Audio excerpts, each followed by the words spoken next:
সহজ প্রশ্ন দিলাম। আমরা মোটামুটি পারিবারিক সহিংসতা প্রতিরোধ ও সুরক্ষা আইন আমরা এর মধ্যে রিভিশন করেছি গতকাল। এবং আজকে আমাদের প্রশ্ন পড়বো, যেহেতু আমরা আগামী শুক্রবার প্রশ্ন রেখেছি এবং 1 ঘন্টার একটা পরীক্ষা হবে এই ক্লাসে এবং জুম ক্লাসের মাধ্যমে।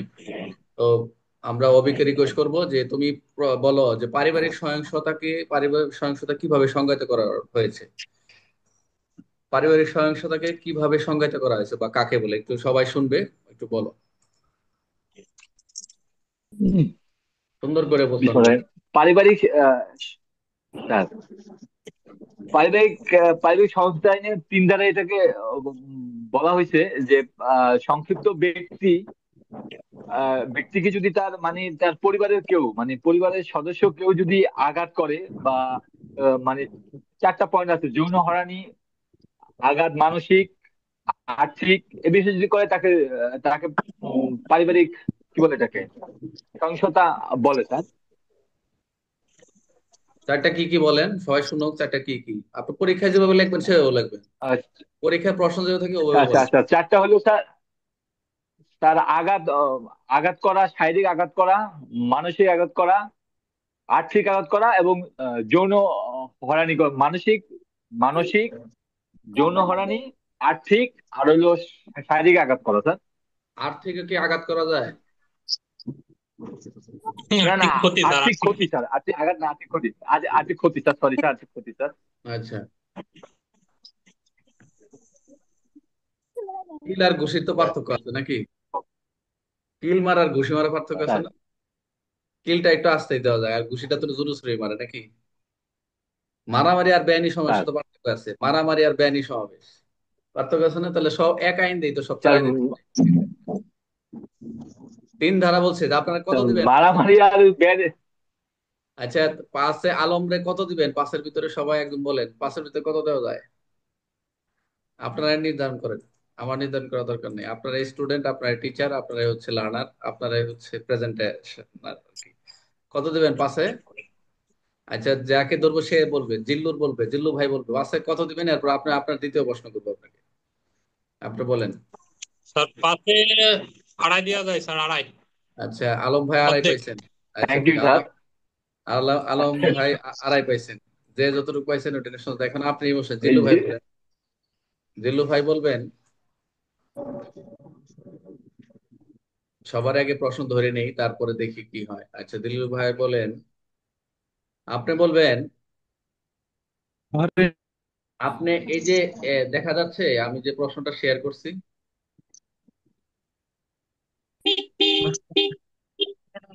প্রশ্নটা দেখা যায়?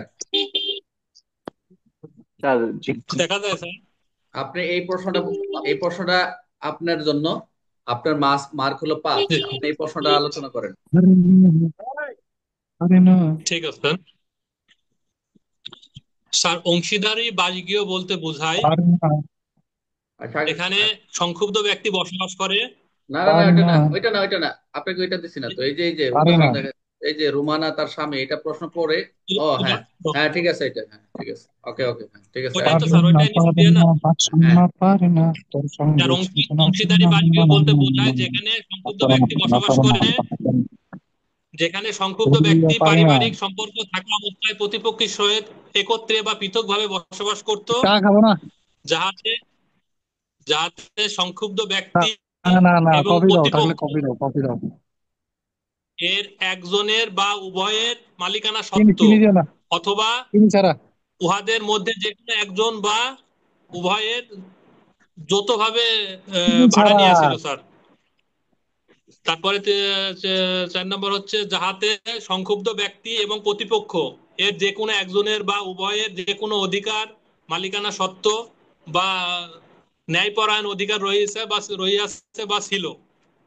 5 নম্বর হচ্ছে যাহাতে পরিবারের সদস্য হিসাবে সংক্ষুব্ধ ব্যক্তি এবং প্রতিপক্ষ এর যে কোনো একজন বা উভয়ের যে কোনো অধিকার বা মালিকানা সত্ত্ব বা ন্যায়পরায়ণ নেই পড়া। অধিকার ছিল গুড। বা আছে, রহিয়াছে বা ছিল।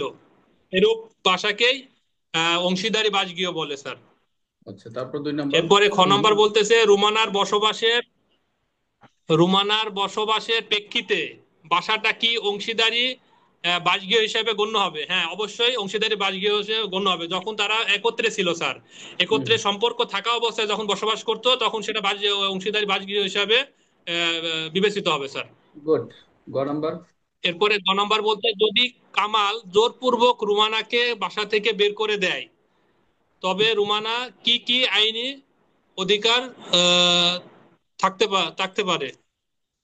আর জোরপূর্বক ভাবে যদি স্যার রুমানাকে বের করে দেয়, তাহলে রুমানা এই নারে আইনের নারে অধীনে স্যার নারে নারে চারে প্রতিকার নারে নারে নারে প্রতিকার চারে পাইবার নারে জন্য আবেদন করতে পারবে স্যার। পারিবারিক সহিংসতা যে এই আইন অনুযায়ী প্রতিকার পাইবার জন্য সে প্রয়োগকারী কর্মকর্তার মাধ্যমে আদালতে আবেদন করতে পারবে good. Thank you, thank you. এবং আইনি ব্যবস্থা হ্যাঁ, খুব করতে সুন্দর পারবে হয়েছে, স্যার। খুব সুন্দর হয়েছে। এই যে এই শুরু করছে, আমরা একটা গান শুনে নেই এই সুযোগে। আমরা 1 মিনিট বিরতি নিয়ে একটা গান শুনি। মোটামুটি কে বলতেছে? জিঙ্গা লালাফু। কি নাম দিছে দেখেন, এখানে নাম দিছে জিঙ্গা লালাফু। স্যার, আপনারা কে জিঙ্গাল আছেন? আলাপু, হ্যাঁ, জিঙ্গাল আলাপু স্যার। আমরা কে ওরা স্যার এই ভাব লোক? স্যার এই যে এই গানটা শুনি স্যার কই। স্যার। স্যার একটা কথা বলি স্যার। হ্যাঁ, আসাদ। স্যার, পারিবারিক সহিংসতার প্রতিরোধ সুরক্ষা আইন 2010, এখানে যেটা দিচ্ছেন স্যার, প্রথমেই অংশীদারি বাসগৃহ বলতে কোন ধরনের বাসগৃহ বোঝায়, এটার অ্যান্সার দেওয়া নাই। কেন তারপরে আনসার? কোন শর্তে বাসগৃহ অংশীদারি।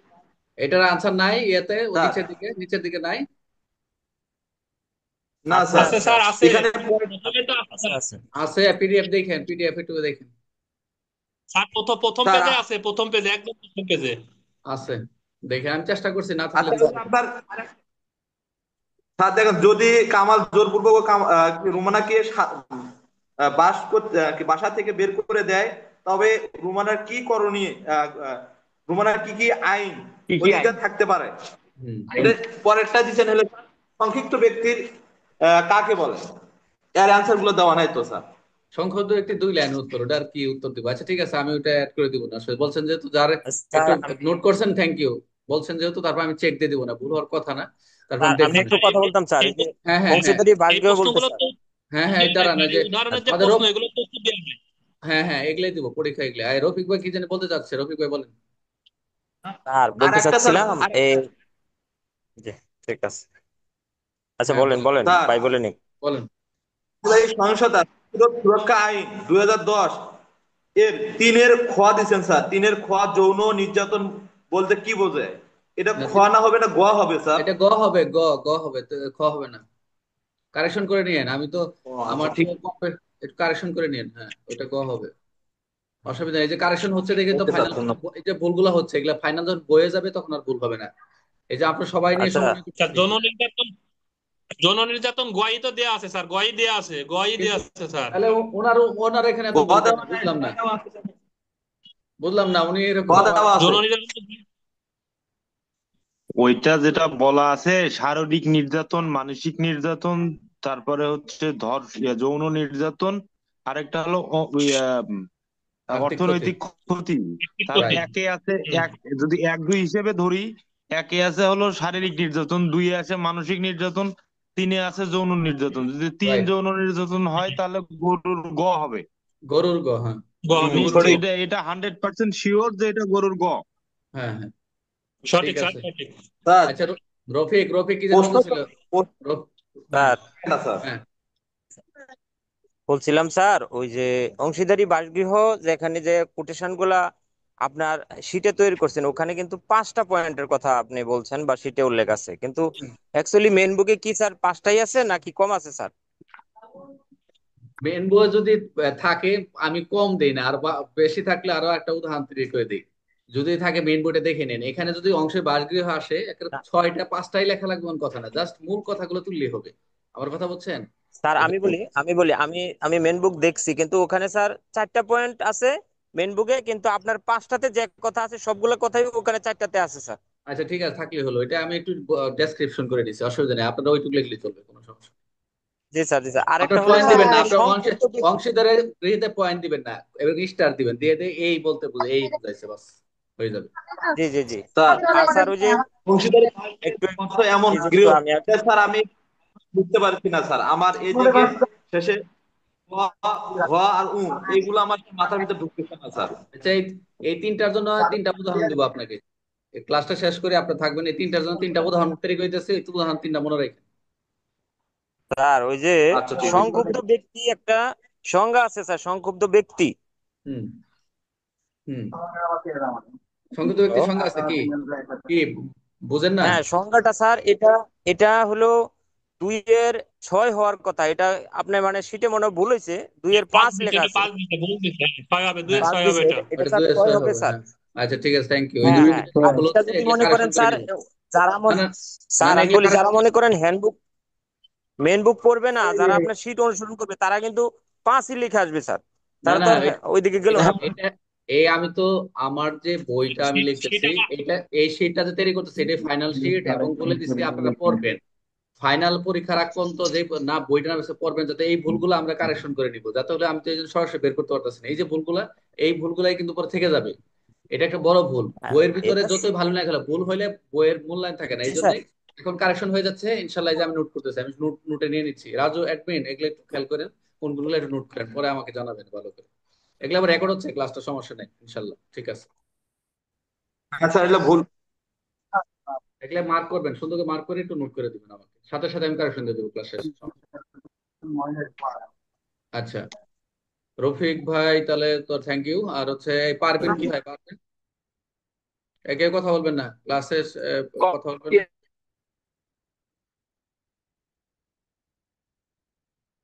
ভাই পারবিন আসেন, পারবিন কোথায়? পারবিন হুলস্থুল আসেন। করে প্রায় সময় দেখা যায়। আমি মিউট করে দিচ্ছি, যাকে প্রশ্ন করবো সে উত্তর দিবেন। দুইজন হয়ে গেল। আর তাহলে আমাদের জিল্লুর ভাইকে কত দিবেন? জিল্লু ভাই, জিল্লু ভাই পাঁচে কত দিবেন? কে দিবেন? জিল্লু ভাই মোটামুটি ভালোই বলছে, শোনা যাচ্ছে কথা। আচ্ছা রফিক ভাই আসেন। রফিক ভাই বলেন, আপনার জন্য স্যার প্রশ্ন রইল, আপনার জন্য প্রশ্ন রইল,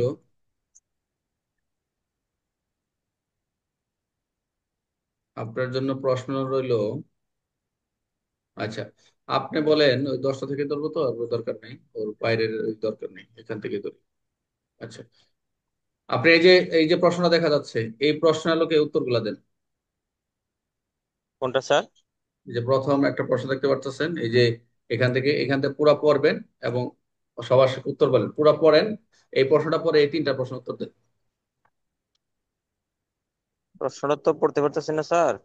আচ্ছা আমি বলি আহ, কি প্রশ্নটা প্রশ্নটা, স্যার? আপনি আমি একজন বলি, দায়িত্বশীল পুলিশ। আমি বলে আপনি দিচ্ছি ধরে ধরে। আপনি একজন দায়িত্বরত পুলিশ অফিসার, একদিন টহলের সময় আপনি চিৎকার শব্দ শুনে ধারণা করেন যে সেখানে পারিবারিক সহিংসতা ঘটেছে। বাসায় প্রবেশ করে আপনি দেখেন একজন নারী শারীরিকভাবে নিপীড়নের শিকার হয়েছে। এখন আপনি কিভাবে আইন অনুযায়ী পদক্ষেপ করবেন এবং ভুক্তভোগীকে কোন কোন কোন সহায়তা পাওয়ার অধিকার আছে সে সম্পর্কে অবহিত করবেন। আপনার উত্তরে সংবেদনশীলতা প্রযোজ্য আইন আপনার দায়িত্ব তুলে ধরুন। আপনার করণীয় কি? প্রথম প্রশ্ন। আহ প্রথম করণীয় হলো স্যার, আহ প্রশ্নটা হলো, প্রথম এটা হলো করণীয় স্যার কি? 6টা কোটেশন আছে ওই যে। না, প্রথম তো 6টা কোটেশন যাবে না, প্রথম করণীয় গিয়ে তার আগে জানাবেন আপনি এই সুযোগ সুবিধা হয় না। একটা তো যেহেতু ওখানে হ্যাঁ নিপীড়নের আমি, শিকার হয়। হুম, জি স্যার, এই এই সংবাদটা পাইলে বা এই ধরনের কোনো সংবাদ যদি পাওয়া যায়, তাহলে সরেজমিনে যায়া তাকে আইনগত এই সহায়তা গুলা দিতে হবে স্যার। এটাও হতে পারে। আমি কি লিখছি আপনাদের যে এইটা দিছি, আপনাদেরকে যে একটা আহ, উত্তর দিছি, ওখানে কি লেখা আছে? একটু পড়েন তো একজন দূরে,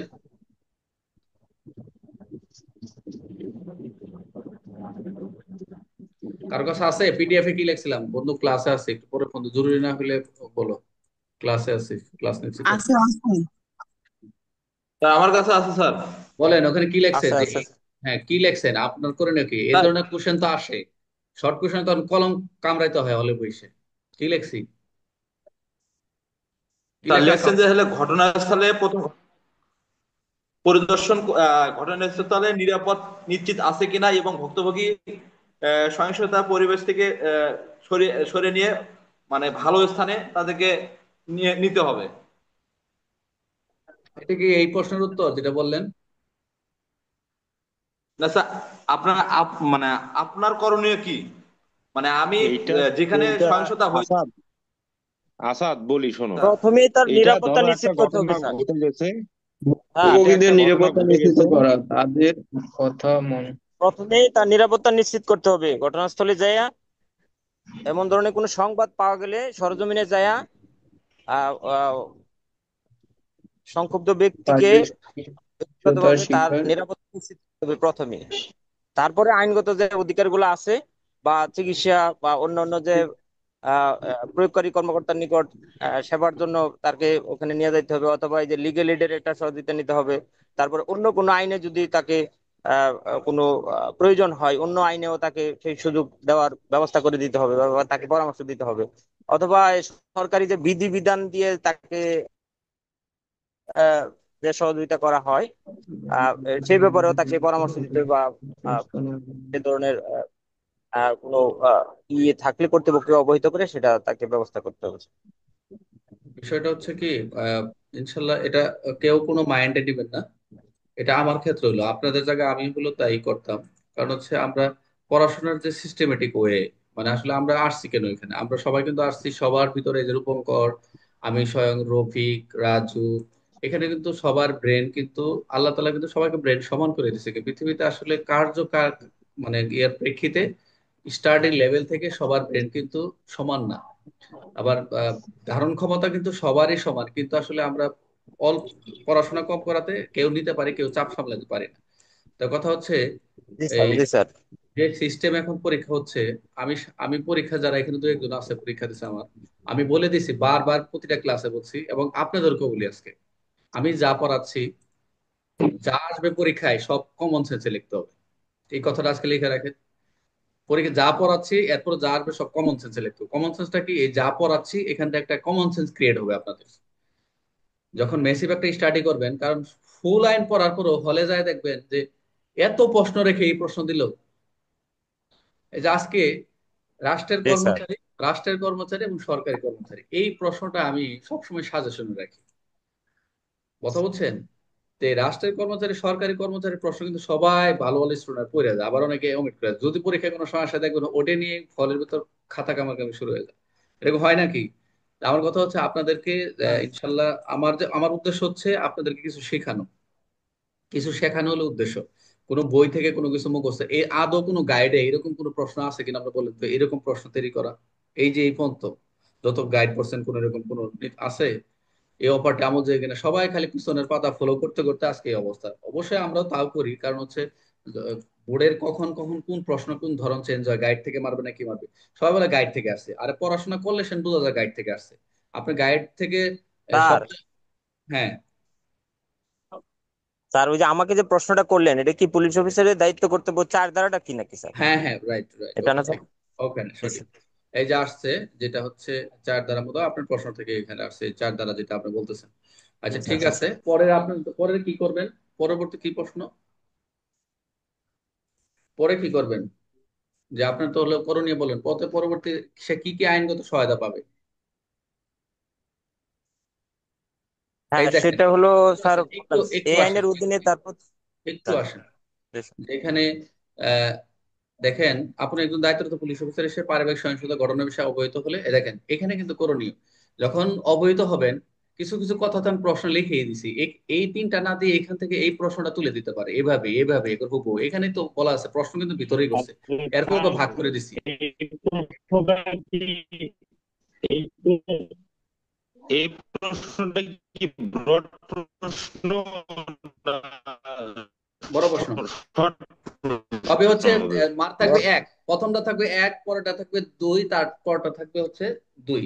প্রথমটা এক, পরটা তিন, পরটা দুই, এরকম থাকতে পারে, এরকম সিস্টেম। আচ্ছা আপনি একজন দায়িত্বরত পুলিশ অফিসার হিসেবে পারিবারিক সহিংসত ঘটনার বিষয়ে অবহিত হলে আপনার দায়িত্ব আচ্ছা, হবে আমি একটু আইনানুগ, শর্টে বলি স্যার এইটা, এই যে আমার এই যে আমি একটা, যতটুকু বুঝছি। আসতেছি দাঁড়ান, আপনার দায়িত্ব হবে আইনানুগ ভাবে সংবেদনশীলতা। এই যে একটা কথা, যে সবসময় নিজেকে একটা সংবেদনশীলতা আনবে। আপনি যখন পড়াশোনা, ল স্টাডি করবেন, নিজের ভিতরে একটা রিজার্ভেশন চলে আসবে, এবং সেটা হচ্ছে পেশাদারিত্ব থাকবে। আপনার দায়িত্বটা তো পেশাদারের সাথে গ্রহণ করা। এই যে এখানে লিখছে যে ভুক্তভোগী নিশ্চিত করা, চিকিৎসার যেটা হচ্ছে আপনার করণীয়, এগুলো তো আমি দিচ্ছি আপনাকে বেসিক জানা, প্রাথমিক তদন্ত করা, এগুলো তো আপনি করবেন। এগুলো এভাবে এত লিখে কভার করতে পারবেন না, এটাকে আপনি দিচ্ছে দুই ভাবেই দিছি। দুই ভাবেই দিয়ে দিছি, যে আপনি এখানে করেছে, এখানে এক লাইন মেরে দিছি উত্তর লিখে, এখানে কিন্তু এক লাইন উত্তর শেষ, এই যে করণীয়।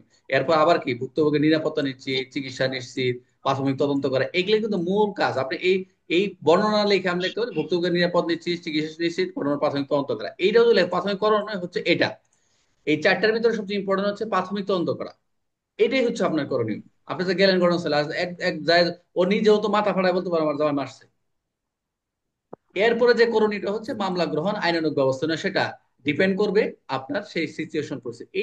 এটা দিছি হলো আপনাকে নিজে কিছু আপনার ভিতরে কিছুটা আইডিয়া তৈরি হবে। এখানে এভাবে লিখলে তো পরীক্ষা হলে সময় পাবেন না। এখানে করে দিচ্ছে দুই ভাবে, যারা একটু দেখবেন ভালো লাগবে আর কি। এগুলো তো গাইডে এভাবে বা মেন বই এভাবে নাই, তুলে ধরা হয়েছে। আচ্ছা রাজু বলেন। না, আমি বলতে চাইছিলাম যে স্যার, আমি যদি এইটাকে একটা মানে বইয়ের ভাষায় না দেখে একটা ঘটনা হিসেবে দেখি, এবং হ্যাঁ, হ্যাঁ, নিজেকে যদি একটা পুলিশ অফিসার হিসেবে চিন্তা করি যে আমি একজন সাব ইন্সপেক্টর, আমি ডিউটি করতেছি, করতে করতে পাশের বাসার একজন এরকম চিল্লাচিল্লি হচ্ছে, আমার প্রথম কাজটা হবে স্যার, এই যে অপরাধটা সম্পর্কে থানার ডিউটি অফিসার হোক কিংবা অফিসার হোক, তাকে জানায় আমার যত দ্রুত সম্ভব ওই এলাকা, ওই বাসায় ঢোকা, কিংবা ওই ভুক্তভোগী লোক ব্যক্তির কাছে স্থানে পৌঁছানো। স্থানে পৌঁছানোর গুড। পরে স্যার তাকে আমি নিরাপদ হেফাজতে, হ্যাঁ, হ্যাঁ, গুড। আমার হেফাজতে এটাই নিলাম, এটাই তাকে এইভাবে জানতে। হ্যাঁ, বিপদ হ্যাঁ, থেকে বলেন। মুক্ত করলাম স্যার।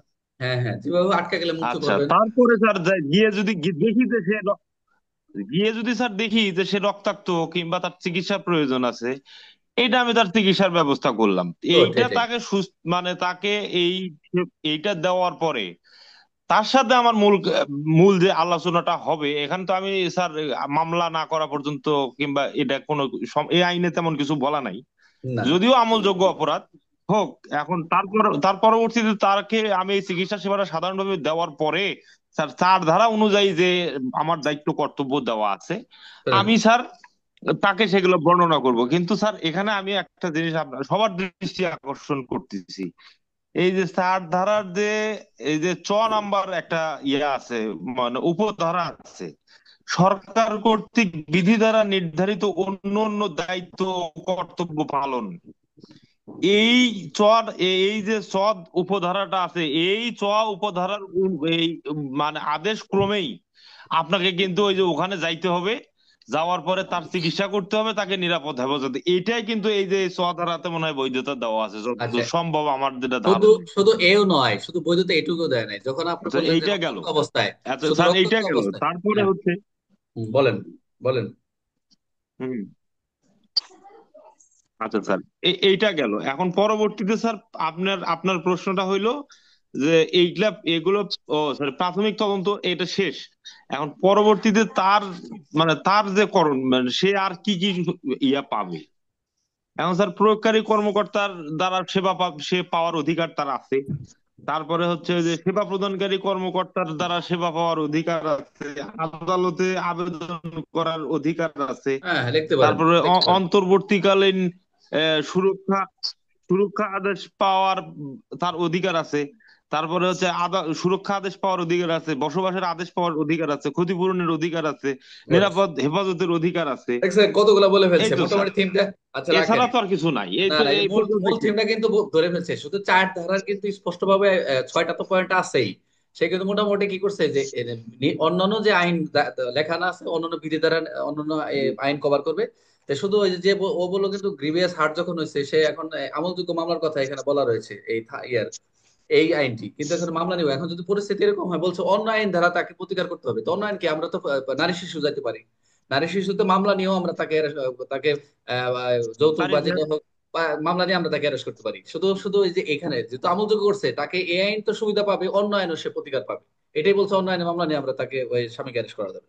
এই জন্য যে চারটা পয়েন্ট দিছি, এগুলো হচ্ছে আপনার একদম বেসিকটাই স্ট্রং হবে আমি মনে করি।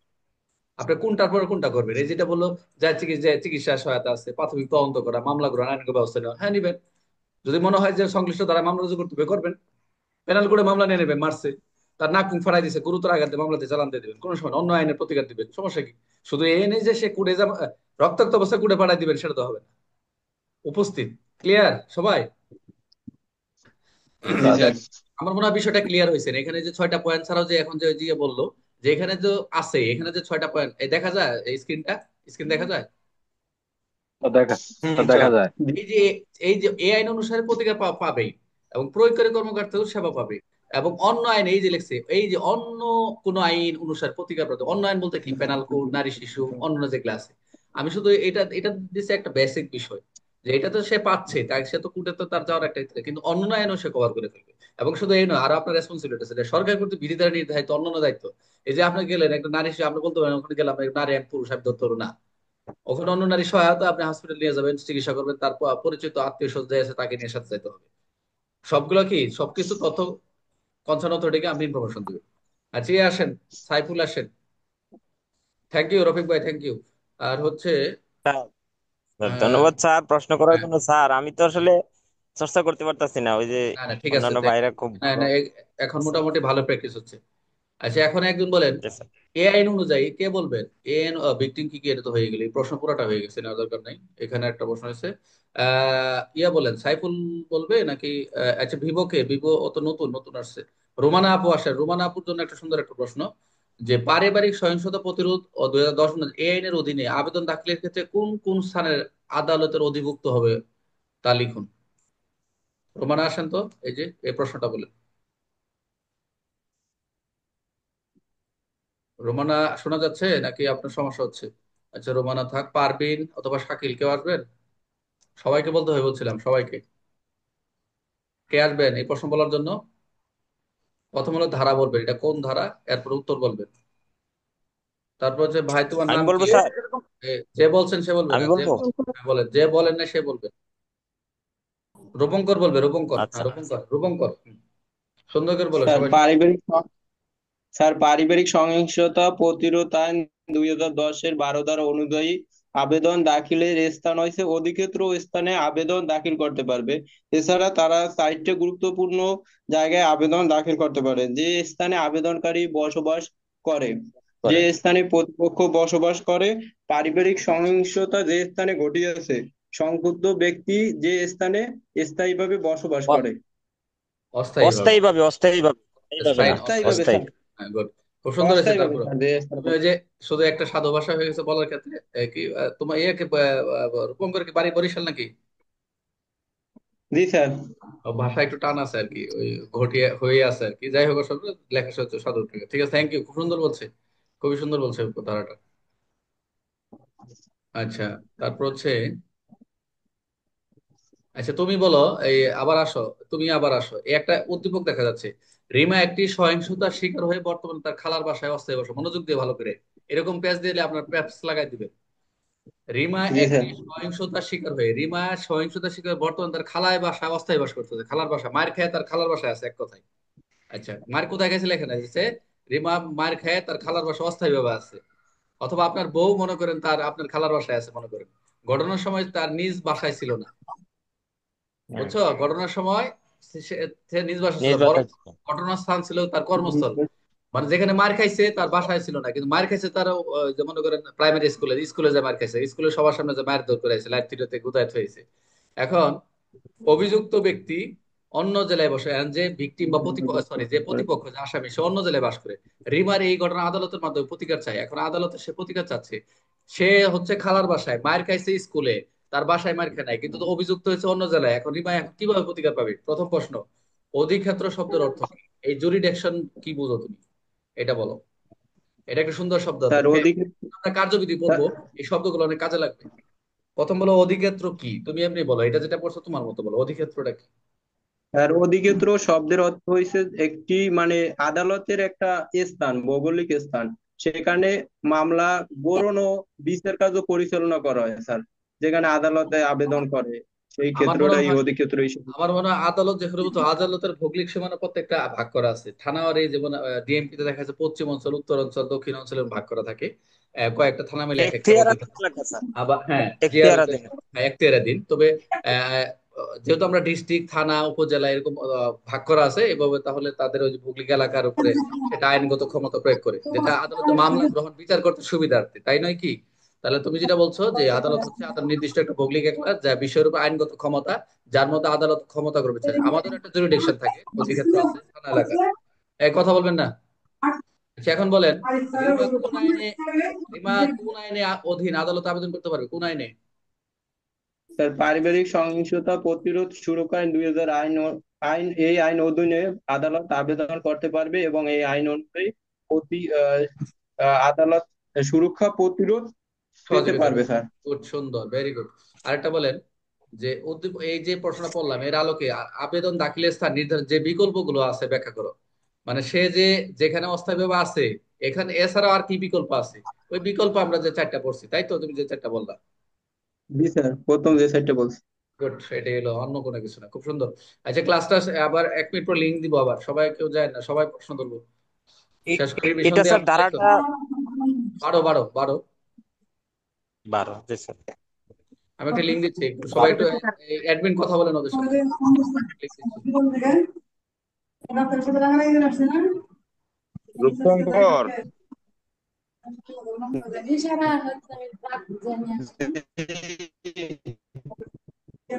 হ্যালো। স্যার আবেদন কাকে বলে? আবেদন। বাবারে। হ্যালো, হ্যাঁ, রাজু স্যার বলেন, শুনতে পারছি। ওই যে 1 নম্বর প্রশ্নের ঘ নাম্বারটা একটু বলো তো আমাকে। কোনটা আবেদন? না, আবেদন না, ওই যে প্রথম যে ইয়া পড়লো স্যার,